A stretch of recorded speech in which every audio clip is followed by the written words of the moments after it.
சொல்ல வேண்டிய கதை ஒரு 65 வருடத்து கதை. அதை நான் எப்படி சொல்றதுன்னு தெரியல. ஒவ்வொருத்தரும் அவரை பற்றி ஒரு புஸ்தகம் எழுதக்கூடிய அளவுக்கு பர்சனல் அனுபவங்கள் இருக்கிறது.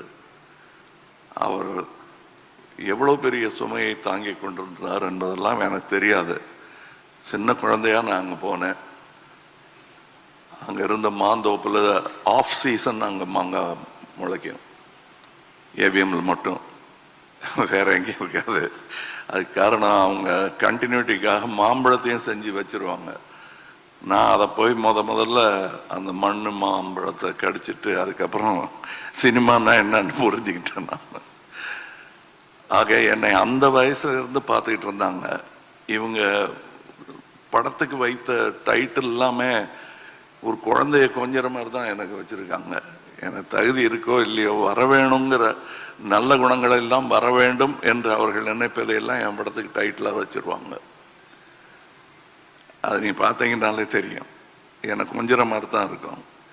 அவருக்கு எந்தெந்த விஷயங்கள் பொருந்துமோ அதெல்லாம் எனக்கும் பொருந்தும். அவரும் சகலகல்ல வல்லவர் தான். அதெல்லாம் தனக்கு இருக்கிற புகழையெல்லாம் அவர் அப்படி கொடுப்பார். அவர் நான் அவர்கிட்ட சின்ன வயசுல இருந்து இருந்ததுனால கொஞ்சம் தைரியமாக பேசுவேன்.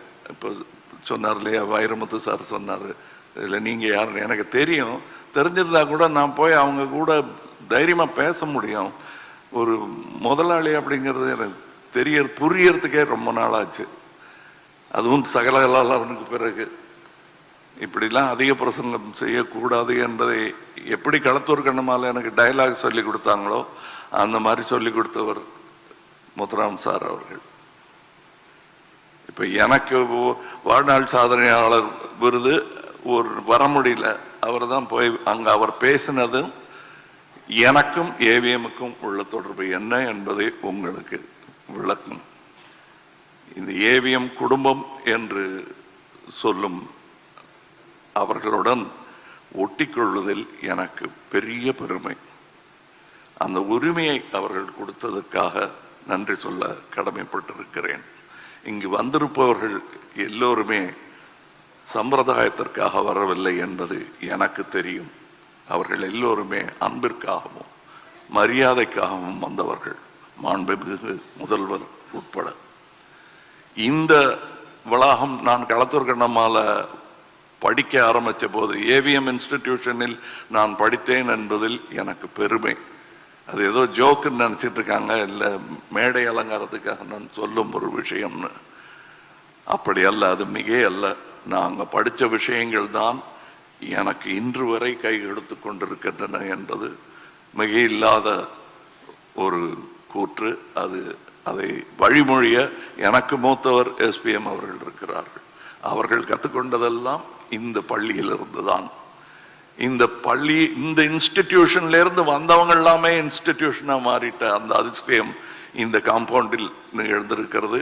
இனியும் நிகழ வேண்டும் என்பதுதான் என்னுடைய ஆசை. இந்த பள்ளிக்கூடம்லாம் அப்போ கட்டலை. நான் கேட்டுட்டு இருந்தேன் அவர்கிட்ட, பாலசுப்ரமணியன் சார்கிட்ட. அப்படி கட்டியிருந்தாங்கன்னா நான் படிச்சும் இருப்பேன்னு.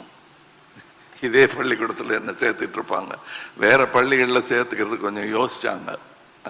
என்னுடைய குணாதிசயம் தெரிந்து என்னை எப்படி வழி நடத்த வேண்டும் என்று தெரிந்த பள்ளி ஏவிஎம் பள்ளி. சிறப்பாக கற்றுக் கொடுத்தார்கள்.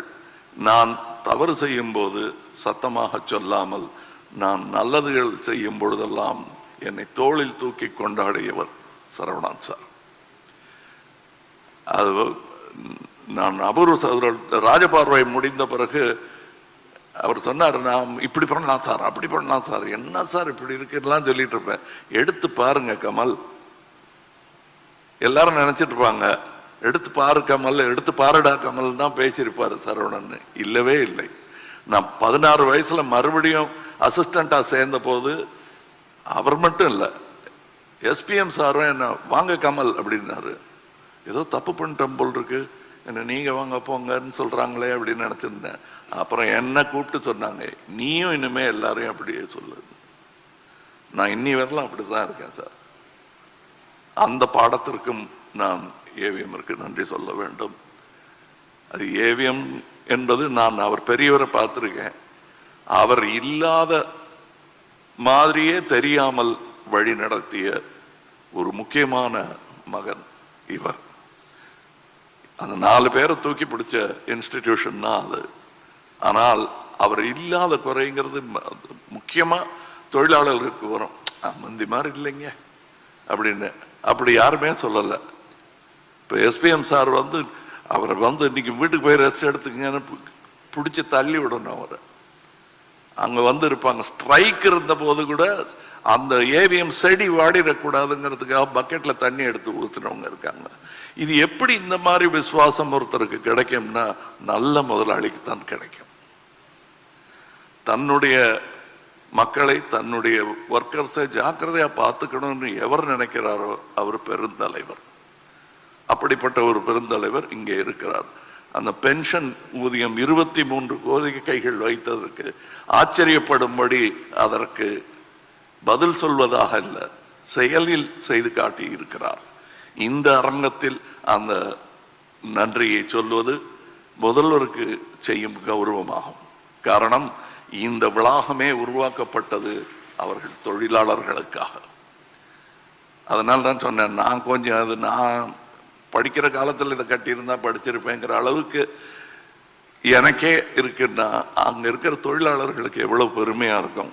இந்த பெருமையெல்லாம் அவங்க பெருசா வெளியே சொல்லிக்கிட்டது கூட கிடையாது. இந்த மேடையில் சொல்லும் போதுதான் தெரியும். காந்தியார் அவர்கள் பார்த்த முதல் படம் என்னன்னு பார்த்தா அதுலேயும் பெருமை இருக்கு ஏவிஎம்க்கு. அவங்க தொழில்நுட்பத்தில் செய்திருக்கும் வித்தியாசங்களை எல்லாம் இன்று நாங்கள் செய்ய முயன்று கொண்டிருக்கிறோம். இந்த வசதிகள் இந்த டெக்னிக் இல்லாத போது சின்ன சின்ன விஷயங்கள் நான் சொல்லிக்கொண்டே போக முடியும். இப்போ குஹன் சார்லாம் விளையாடி இருக்கிற ஒரு சறுக்கு மரம் ஒன்று இருக்கும் எதிர்க்க, இப்போ இருக்கிற அந்த பங்களாவுக்கு எதிர்க்க. முதல்ல அதுதான் பங்களாவாக இருந்துச்சு. அதில் எப்படியாவது போய் விளையாடணுன்னு முத்துராம சார் அங்கெல்லாம் போகக்கூடாது, நீங்கள் வான்னு கூப்பிட்டு வருவார். அங்கே விளையாடவே விட மாட்டீங்களா அப்படின்னு நினச்சிட்டு இருந்த போது அதே இடத்துல எனக்கு ராக் அண்ட் ரோல் தியேட்டர் போட்டு கொடுத்து அதில் டப்பிங் பேச வச்சாங்க. அந்த கருவி தான் நான் விளையாடுவதற்கு சரியான கருவி என்று என்னை ஒரு பிள்ளையாகவே சொன்னார்கள். அதனால்தான் பேர் செல்லும் பிள்ளை என்று அவர்கள் படத்திற்கும் பெயர் வைத்தார்கள். இங்கே முதல்வர் ஐயா அவர்கள் பேசவிருக்கிறார்கள். அவருக்கும் நிறைய கதை இருக்கிறது. இந்த சரவணன் சாருடைய 65 வருடத்தில் அத்தனை வருடத்திலும் எனக்கு தொடர்பு இருந்திருக்கிறது என்பதில் எனக்கு பெருமை. காரணம், அவர் கையை பிடிச்சிக்கிட்டு நடந்து வந்த பிள்ளை இன்று இந்த மேடையில் அவருக்காக நினைவை ஒன்றை உங்கள் முன்வைக்கிறது. அவ்வளவுதான்.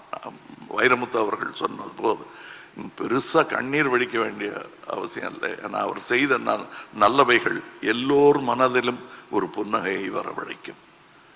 அதற்கு நன்றி சொல்வோம். அவர் என்றும் நம்முள் திகழ்ந்து கொண்டிருப்பார். என்னை பொறுத்தவரை என்னுள் நிகழ்ந்து கொண்டிருப்பார். அவர் இருக்கிற மாதிரியே பேசிட்டு இருக்கிற மாதிரியே எனக்கு தோணும். ஏன்னா அப்படிப்பட்ட நல்ல அட்வைசஸ் சில சமயம் கேட்டிருக்கேன், சில சமயம் கேட்காம இருந்திருக்கேன். கேட்ட போதெல்லாம் கிடைத்த பலனுக்கான நன்றியை இந்த மேடையில் சொல்வதுதான் சரியாக இருக்கும். நன்றி ஐயா.